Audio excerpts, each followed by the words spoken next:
Сәлем, студенттерім, миньондарым. Бүгін біз кардиотониктерді өтеміз. Кардиотониктер, олардың классификациясы, әсер ету барлығын түсіндірем. Ең бірінші кардиотоник дегеніміз не? Кардиотоник дегеніміз жүрек жұмысы әлсіреген кезде, ол жүректің жұмысын күшейтуге арналған препараттар. Қарапайым тілде.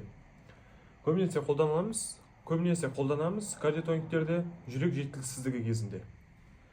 Ең бірінші жүрек дегеніміз ол насос қызметін атқарады, яғни қанды айдау қызметін атқарады. Қанды айдап, қан айналым шеңберінде циркуляцияны сақтайды. Қанды айдайды и қанды оң қарынша арқылы тартып алады аяқтан.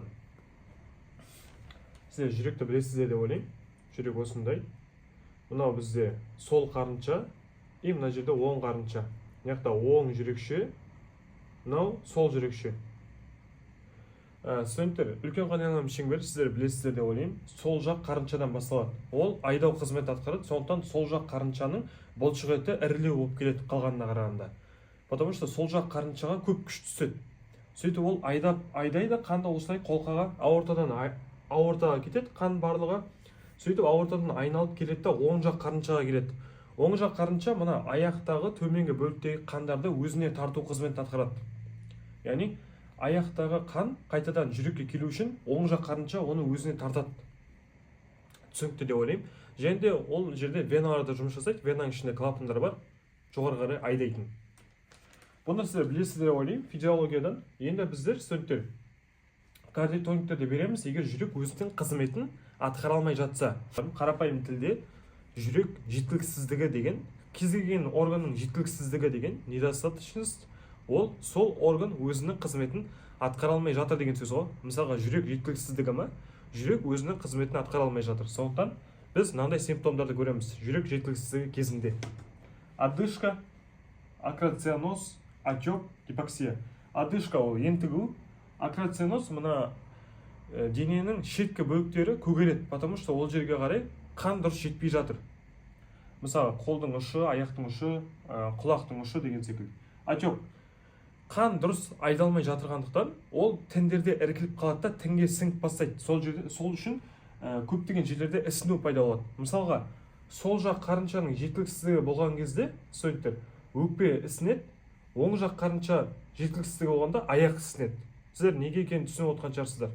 Енді оң жақ қарынша өзіне қарай тартып алмай жатыр, ал сол жақ қарынша қайтама дұрыстап айдай алмай жатыр. Одан гипоксия.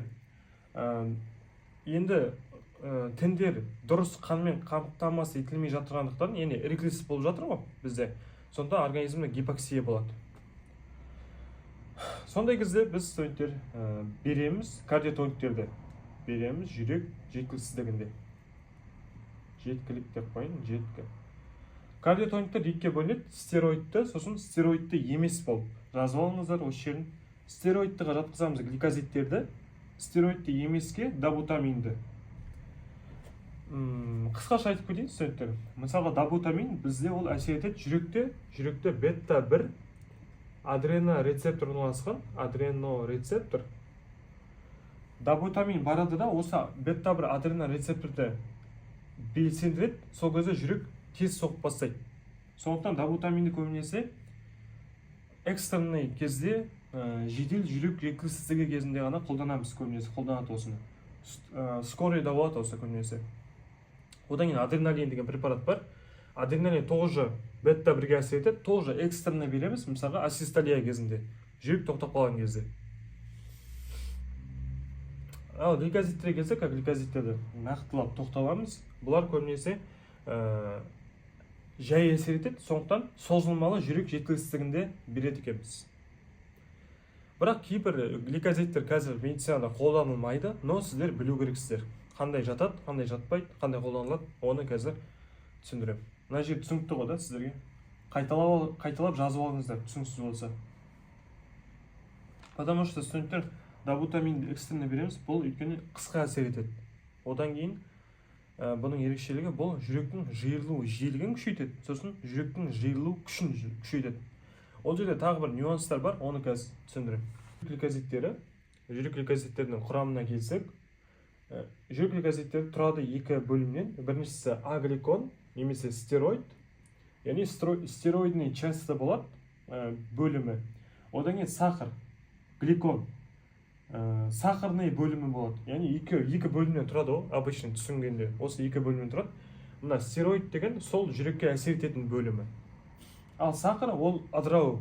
Мысалға, сахарның құрамына байланысты майда еритін и суда еритін болып бөлінеді. Оны қазір келесі сатыда түсіндіремін. Жалпы білу керек, что агликоннан тұрады и гликоннан тұрады. Келесі. Енді жүрек гликозидтерінің жүрекке әсер етуін бастамас бұрын біз жүректің бұлшықетіне тоқталамыз. Жүректің бұлшықеті ол көлденең жолақты бұлшықет. Ал басқа органдарда ол бірыңғай салалы бұлшықет. Яғни организмде екі бұлшықеттің түрі бар. Ол бірыңғай салалы, одан кейін көлденең жолақты. Бірыңғай салалы бұлшықет көбінесе болады мына асқазанда, құлықта, бүкіл органда болады, қаңқа бұлшықеттерінде. Ал именно көлденең жолақты бұлшықет ол жүректе болады. Айырмашылығына келсек, мына көлденең жолақты бұлшықеттің ішінде өзінің ретикулумы болады, есінде болсын. Ретикулум деген сөз өзінің кальций қоры болады. Кальций қоры. Кальций деген ол мына жүректің жиырылуына әсер ететін ион ғой. Еще кальций бізде қан ұюға қатысады. Оны қазір. Так, сонымен көлденең жолақты бұлшықетте өзінің ретикулумы болады. Ал бірыңғай салалы бұлшықетте ондай болмайды. Тек қана көлденең жолақты бұлшықетте ретикулум болады. Ретикулум деген сөз өзінің кальций қоры болады. Яғни жүрек қандай да бір синапстан, ганглийдан кальций күтіп отырмайды. Ол өзі жүректің өзінің көлденең жолақты бұлшықеттің ішінде кальций болады. Сондықтан ол бұлшықеттің өзі кальций бөліп отырады да жүректі жиылтырып отырады. Жүрек жиылып тұрады өздігінен. Ал бірыңғай салалы бұлшықетке келсек, бірыңғай салалы бұлшықеттің ондай кальций қоры болмайды. Сондықтан ол мына жерде келетін нейрондарға, олардың синапстарына байланысты импульс келу керек бұл жерге. Енді осыны білгеннен кейін бізге бұл қандай пайдасына келеді? Так, ең бірінші көлденең жолақты бұлшықетте насос болады. Ол натрий калиевый насос деп айтады. Сол кезде калий қалыпты да ішке қарай енеді, ал натрий болса сыртқа қарай шығып отырады. Біз жүрек гликозидін берген кезде осы натрий калий насосы блоктап тастайды. Осы насосты жүрек гликозиді келеді да осыны блоктап тастайды. Блоктап тастайды деген сөз натрий сыртқа қарай шықпай қалады. Соның кесірінен бұлшықетте натрий көбейіп кетеді. Натрий көбейіп кетті. Калий ішке қарай кіре алмай қалады. Сондықтан бұлшықеттің ішінде калий төмендейді. Калий сыртта қалып қояды. Ал бұлшықеттің ішінде натрий көбейіп кетеді. Натрий салайық. Натрий көп. Натрий барады да мына сол бұлшықеттің ішінде ретикулумға әсер етеді. Ретикулумға әсер етеді. Ретикулум тұрады да кальцийді бөледі. Кальций бұлшықеттің ішінде көптеп бөлінеді. Кальций бөлініп жатыр. Барлығы сол бұлшықеттің ішінде болып жатыр. Просто былай бөлек сызып көрсетіп отырмын. Барлығы сол бұлшықеттің ішінде болып жатырған процесс. Кальций бөлінгеннен кейін бөлінеді да бұл жүректің жиырылуы күшейеді. Все. Яғни жүрек гликозидін берген кезде бұл жүрек гликозиді именно жүрекке сезімтал. Жүрек осы препаратқа сезімтал. Ол барады да мына натрий калиевый насостағы мына обменді бұзып тастайды. Сол кезде натрий сыртқа шыға алмай қалады да іште көбейіп кетеді. Іште көп болғандықтан ол барады да ретикулумға әсер етеді. Ретикулум кальцийді көптеп бөледі. Кальций жүректің жиырылуын күшейтеді. Студенттер, гликозидтің әсер ету механизмі жүрекке. Манағы кальций ретикулумда көптеп бөлінді ғой, сол кезде жүректің жиырылуы күшейді. Міне, кальций көбейді, жүректің жиырылуы күшейді. Яғни жүректің жиырылу күші жоғарылады деген сөз. Жүректің жиырылу күші жоғарылайды. Оны біз оң инотропты эффект деп айтамыз. Егер жүректің жиырылу күші жоғарыласа, онда оның оң инотропты эффект деп айтамыз. Сол кезде жүрек тез жиылып жатыр. Сол жүректің ішіндегі бара рецепторлар сезеді. Ол барады перифериялық жүйке жүйесін белсендіреді.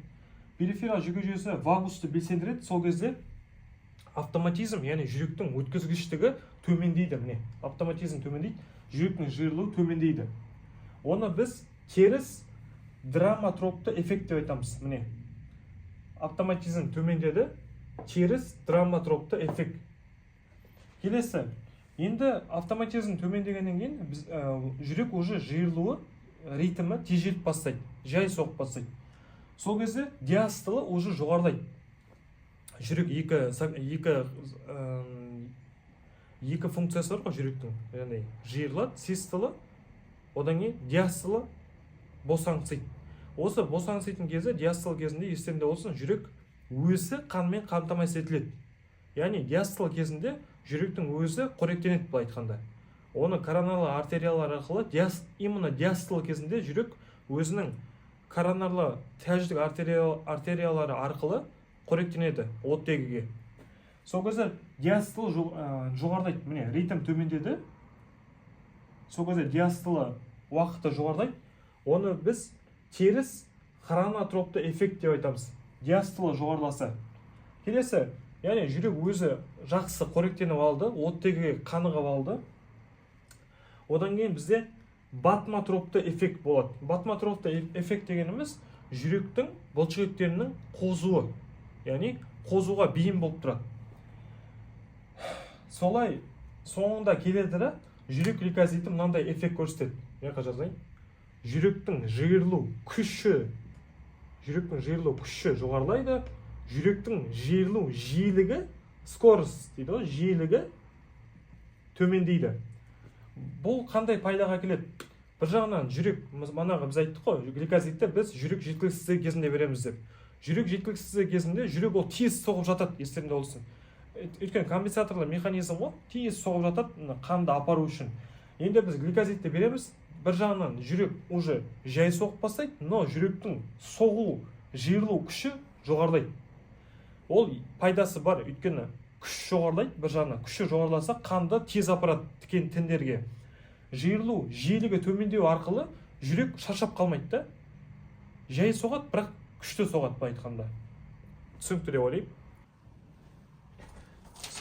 Ойбай, аяғым. Кеше тренировкадан дірілдеп тұрмын. Так, студенттерім, келесі гликозиттің фармакокинетикасы, одан классификациясы. Так, гликозит бізде фармакокинетикасына байланысты екіге бөлінеді. Суда еритін, сосын майда еритін болып. Ол манағы құрылымына байланысты ғой.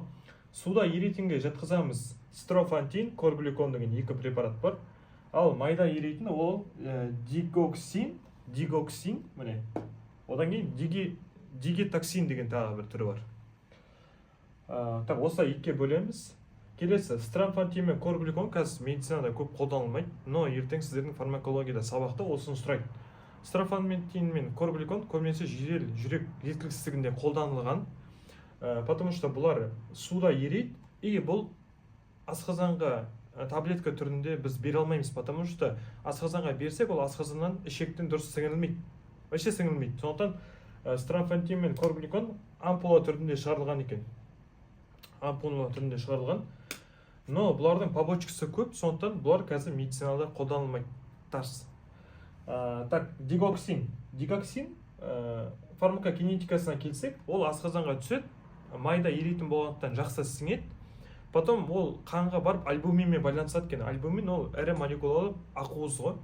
Сөйтіп бұл екеуі берік байланыс түзетті, жаймен ыдырап бастайды. Сондықтан бұл дигоксин ұзақ әсер етеді, стромфантин қысқа әсер етеді. Дигоксинді жалғастырайық. Дигоксин ол көбінесе қолданылады созылмалы жүрек жеткіліксіздігінде, потому что жай ыдырай бергендіктен ұзақ әсер ететіндіктен созылмалы жүрек жеткіліксіздігінде қолдана аламыз. Бұлар жүректің жиырылу күшін көбейтеді, сондықтан выброс күшейеді и манағы симптомдар азаяды. Енді побочкасына келетін болсақ, мана айтып кеткендей, побочкасында біз мана бұлшықеттің ішіне натрий қалып қояды, калий ішіне еналмай қалады, сондықтан калий еналмай қалғандықтан біз қосымша калий препараттарын беру керекпіз. Калий ембегендіктен адамда судорога болуы мүмкін. Енді біз калий препаратын беріп бастаймыз. Міне, калий препараты аспаргам мысалы. Немесе кеше тақырыпта түсіндірген калий сберегающий диуретиктер бар ғой, соларды береміз қосымша. Солай біз калийдің орнын толтыру керекпіз. Егер передозировка болса гликозиттен, мысалға передозировка болды деп ойлайық, ондай кезде біз бірден береміз, мысалға гликозид көп беріп қойғанда екі жағдай болуы мүмкін. Біріншісі брадикардия болуы мүмкін, яғни жүрек уже автоматты түрде жай соғып бастайды. Онда кезде атропинді береміз, потому что атропин бізде брадикардияның алдын алады. Егер тахикардия болса, онда антиаритмиялық препараттарды береміз, оны келесі тақырыпта түсіндіремін. Осы түсінікті болды деп ойлаймын. Так, бұл кардиотониктердің бірінші часты, әлі екінші видео бар. Әлі екінші видеода тағы да түсіндіремін. Рахмет.